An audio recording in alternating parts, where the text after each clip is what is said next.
प्यारे भक्तों, जय श्री हरि।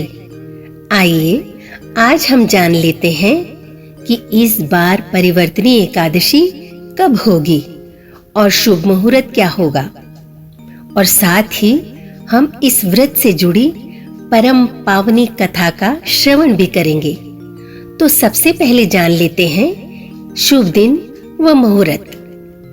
इस साल भाद्रपद के शुक्ल पक्ष की परिवर्तनी एकादशी तिथि का प्रारंभ बुधवार 3 सितंबर 2025 देर रात 3:53 से होकर समापन 4 सितंबर गुरुवार प्रातः 4:21 पर होगा। ऐसे में एकादशी व्रत 3 सितंबर को किया जाएगा। व्रत पारण या व्रत खोलने का समय 4 सितंबर 1:36 से 4:07 का रहेगा। ये तो आपने शुभ दिन व मुहूर्त के बारे में जाना। आइए अब उस परम पावनी श्री हरि की कथा का श्रवण करते हैं, जिसके सुनने से व्रत पूर्ण लाभ देता है। एक समय भक्त प्रहलाद के पौत्र व विरोचन के पुत्र राजा बलि दैत्यों के राजा थे। उन्होंने अपने शौर्य बल से तीनों लोकों पर विजय प्राप्त कर ली थी। वह बलि होने के साथ साथ दानवीर भी थे, परंतु आसुरी प्रवृत्ति का होने के कारण अहंकारी भी थे।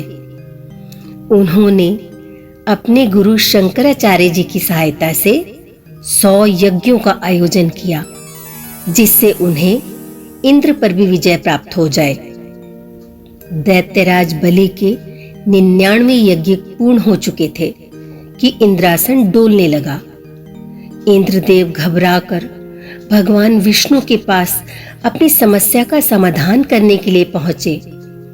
इंद्र ने भगवान श्री हरि से प्रार्थना की कि हे सृष्टि के पालनहार, दैत्यराज बलि 100 यज्ञों को पूर्ण कर मेरा राज्य छीन लेना चाहता है। प्रभु, अब आप ही मेरी सहायता कीजिए।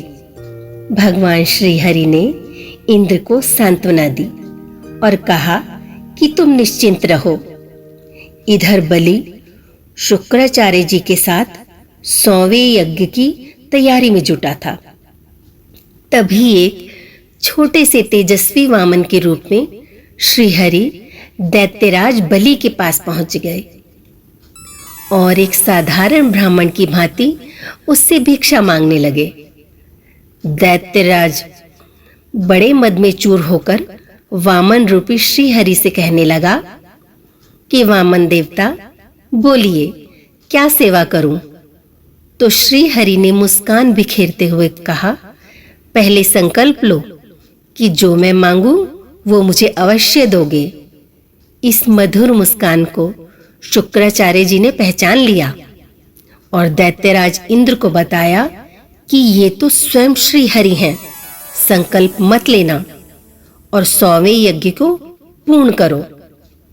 परंतु अभिमानी बलि ने कहा कि तीनों लोकों के स्वामी श्री हरि स्वयं चलकर आए हैं, मैं उन्हें निराश नहीं करूंगा। उसने संकल्प ले लिया। संकल्प लेते ही बटुक बलि ने वामन देव से कुछ मांगने को कहा, तो वामन देव ने 3 पग धरती की मांग की, जिसे बलि ने सहर्ष स्वीकार कर लिया। बलि के स्वीकार करते ही वामन अवतार श्री हरि ने विराट रूप ले लिया और पहले पग में संपूर्ण पृथ्वी को नाप लिया और दूसरे पग में स्वर्ग आदि को भी नाप लिया। अब तीसरे पग के लिए उन्होंने राजा बलि से पूछा कि कहो दैत्यराज, अब यह संकल्प किस तरह पूर्ण करोगे? बलि का अहंकार चूर्ण हो चुका था। वह पहचान गया था कि उसकी परीक्षा हो रही है। उसने हाथ जोड़कर विनम्र भाव से अपना मस्तक भगवान विष्णु के चरणों के नीचे रख दिया। श्री हरि बलि की इस उदार भक्ति से प्रसन्न हो गए और उसे भविष्य में इंद्रपुरी का राजा बनने का वरदान दिया। फिर जो पग बलि के मस्तक पे रखा था उसी पग द्वारा उसे पाताल भेजा और वहीं का राज्य सौंप दिया। भक्तों, यह थी परिवर्तनी एकादशी की पावन कथा। प्यारे भक्तों, इसी दिन श्री हरि चातुर्मास की योग निद्रा से करवट लेते हैं। इसीलिए इस एकादशी को करवटनी या जल झूलनी एकादशी भी कहा जाता है। जो भी इस एकादशी का व्रत पूजन कर इस कथा का श्रवण करता है उसकी सभी मनोकामनाएं पूर्ण होती हैं। तो आइए हम भी श्री हरि का नाम जाप करते हुए कहें, ओम नमो भगवते वासुदेवाय नमः।